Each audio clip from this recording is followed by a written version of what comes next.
Hey y'all, it's your girl K Divine coming back with another message. I'm gonna try to make this one quick because I don't know, I haven't been feeling all that well like the last couple of days. I'm not sure if it's because of the weather out here in Michigan. I know that people probably from the south and probably from out west are probably like you don't know what heat is. But when you're from the Midwest and you're used to it being kind of cold most of the time or like chilly, and then it like summer comes around, it hits differently. But it's like I don't know, it's like 85 maybe right now outside, and it's just it's a little different. I've been used to the cooler weather lately. But anyways, um uh you guys just keep disappointing these people. Keep disappointing them. It's working. Not only is it helping you elevate, it's making people have to wake up a little bit and have to look at themselves a little bit more and how they perceive you. Because I've said this many times and I'll always say it, like people look at you and they think and they assume that they know how you're going to be. They think and assume that they already know how you're going to react, how you're going to respond to something. And I'm going to do a message about like some of the narcissistic gestures and stuff that I have seen and things to look out for. But the narcissistic smirk is one of those things that, one, you need to know what it is, and two, you need to be able to identify it and what it looks like. Because I'm really good at seeing deception in people's facial expressions. So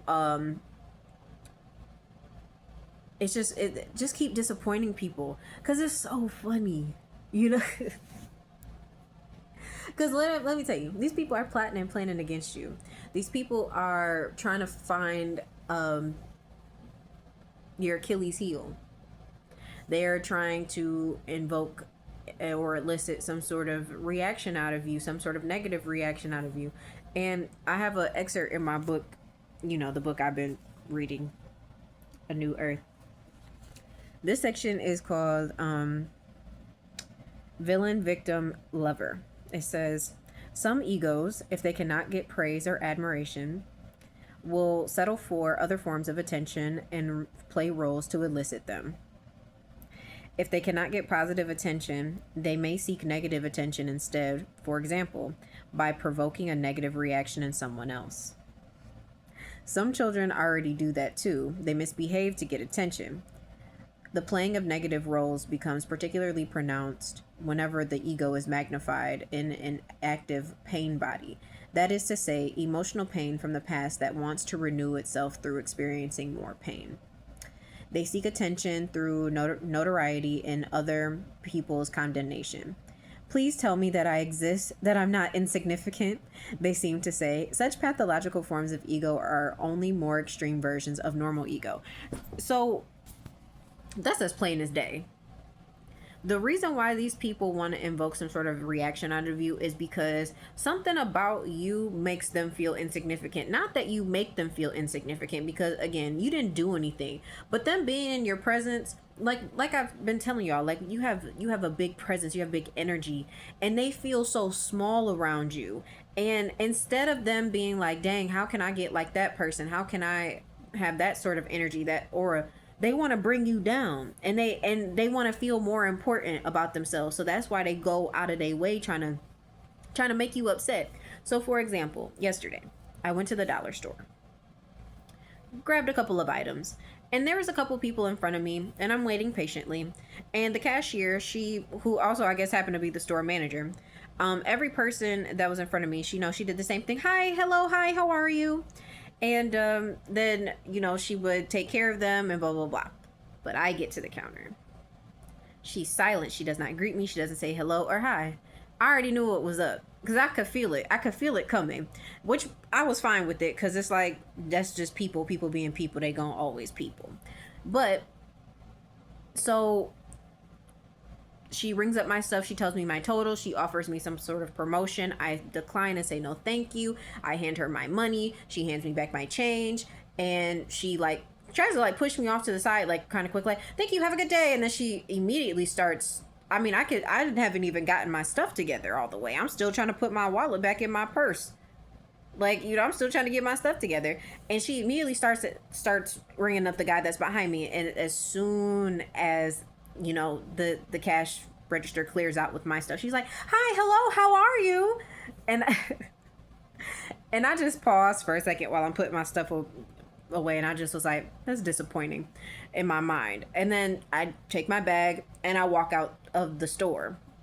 And the man that was standing behind me, I'm putting my stuff in my bag. I mean, I'm putting my stuff in my car, and I'm coming to the driver's side to get in my car, and I look up to see the man who was standing behind me looking at me like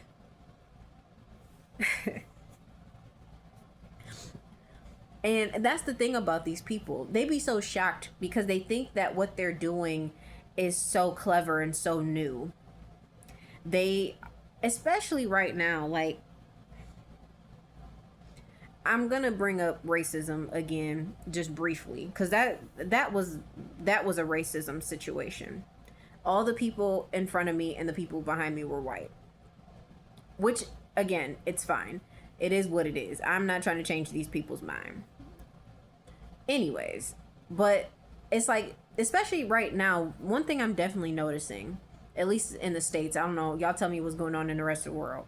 And if you're having similar situations, please put it in the comments and let me know. But just what I'm really noticing, especially as far as race goes, especially with all this stuff going on lately with, the ICE raids in LA, and, it's sad to see it, but it's like, we knew this was coming. We knew it was coming. But what I'm noticing is that it seems like a lot of the Caucasian people are really upset when they try to do, because it's like there's nothing new under the sun, right? Racism has always been here. And the unfortunate thing for me is that I used to always think like, no, we're getting better, and people are people are really trying to grow, and people are really, and some people are, but there are a lot of people who still have a lot of, like, they tolerate black people, okay? They tolerate us. They tolerate us at their jobs. They tolerate us in public spaces, but they don't really want us there. And it's not because we do anything. It's because they want to hang on to, negative ideologies of who we are as a people. And for me, one of my biggest goals right now is to keep people guessing and let them feel how they want to feel, because when they are met with that stillness, when they are met with that indifference, when they are met with, the silence, then they have to turn that back on themselves and say, well, why am I treating this person this way? Well, all black people are bad. Well, all black people steal. And it's like, but this person isn't bad and this person didn't steal, so why are you treating them that way? It's like, that's your own internalized racism that you need to go deal with. Your racism has nothing to do with me. And it's the same thing in narcissistic relationships. It's like your negative feelings about yourself and you projecting them onto me have nothing to do with me. And this is why it's so important. Like, I know that it might be difficult and I know it may be hard to deal with these people, and especially when you're going through your own things. But when I tell you that detaching from this stuff, like, the Level Up guru, she was just doing a live yesterday when she was saying, like, I can't control what other people do. I can't, like you got to let go of the control. I can't control what other people do towards me. I can't control how people feel me or perceive me. But the only thing I really can control is me and myself. I can control my thoughts. I can control my actions. I can control what I put into my body. I can control what it is that I, what information I take in, and filter through. I control what I watch on television. I control what my kids watch. I can control those things. I can control certain parts in my environment. I can't control other people. I can't control the people around me, but I can control the people around me. Don't let that one go over your head. So keep disappointing these people. Keep people guessing. Keep letting people expose who they truly are. Because you know what it really comes down to, especially a lot of these people, especially when we're talking about racism, what I've noticed is that there's a lot of these people who have a lot of internalized racism, and some of it for them, for a lot of these people is very conscious, because in their personal conversations, you know, they have racist conversations, but they get in front of black people or other people of color, you know, and they pretend like everything's cool, and that they're, you know, oh, you know, I'm woke, I understand, but they really don't like you. And really what they're trying to do is trying to exploit you. They're trying to get something out of you a lot of times, especially at jobs and stuff like that. So you have to be very careful these days around people. And it's like, at the end of the day, it's like, again, if they racist, there's nothing you can do about that. Like, don't try to change these people. Don't try to change them. Don't try to change them. They got to deal with that on their own. They got to go deal with themselves and ask themselves, why do you have so much hate in your heart for people for no reason? And honestly, a lot of people who, you know, these isms, racism, sexism, homophobia, like all of these things, at least in my opinion, all of these things are like fears that are internalized fears of something, and it's projected out as anger. I think a lot of racist people are afraid of black people, not because they think that we're going to steal from them, not because they think that we are really all bad, because they know we're not. They tell themselves those things to make them feel better. But really, they're afraid of us rebelling, revolting, like getting revenge, I guess, against their race, because they know what they know what the history is. They know how because they've always pushed it for us. They've always said like, oh, slavery was so long ago, get over it. And it's just like, but it wasn't that long ago. And then it's like, y'all don't want to talk about Jim Crow. Y'all don't want to talk about separate but equal. You don't want to talk about none of those things. You don't want to talk about police brutality. It's like every time we bring it up, it's always like, well, you guys need to get your community together. And when we try to get the community together, now it's just like, well, you guys are asking for too much. Rome wasn't built in a day. And it's just like, well, dang, what y'all want us to do? And this is why I think it, like, especially in this time right now, it's so golden, because like we're looking at narcissism on a global scale right now, right? Just looking at how there's a lot of race baiting going on in the news and the media, and like how black people, we just like, okay,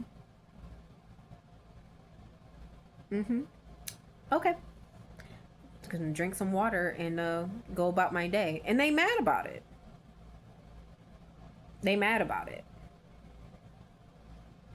And it's just kind of funny, because it's like they want us to be out in the streets protesting and throwing ourselves around, you know, as human shields. And it's like, not this time. Not this time. Not this time. You know, we just need to focus, and not just black people, like, and just in general, everyone. It's time to just focus on you. Focus on your bag. Focus on elevating. Focus on your health.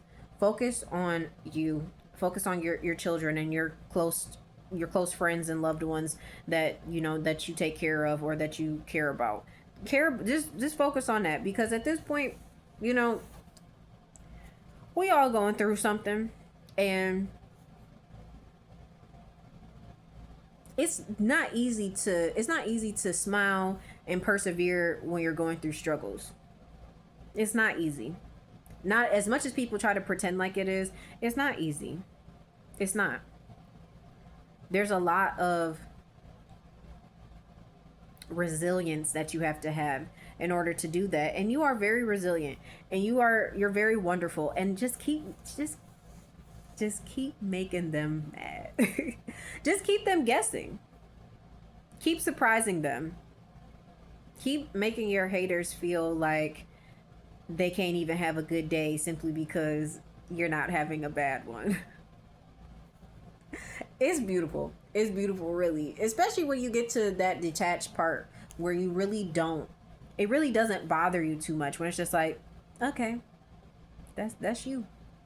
And that's really how it has to be. Okay, that's you. That's you. That's you.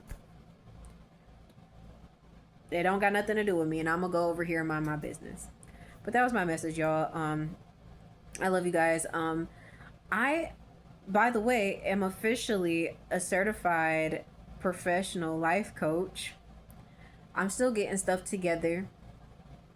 Um, I'm trying to figure out how I'm gonna take sessions and payments and all of that. So I'm working on that. I really hope that I can have some stuff done by this time next week, if not before. Like, I'm hoping I can have things more together. So I am working on that. As soon as I launch that, I will let you know. If you like to donate to my channel, uh, please feel free to buy me a coffee. I'll put it down in the description below. Like, share, comment, subscribe. Let me know if this resonated with you. Let me know how you guys are feeling in these times. And yeah, I'll talk to you guys soon. I love you guys. It's your girl K Divine. Bye.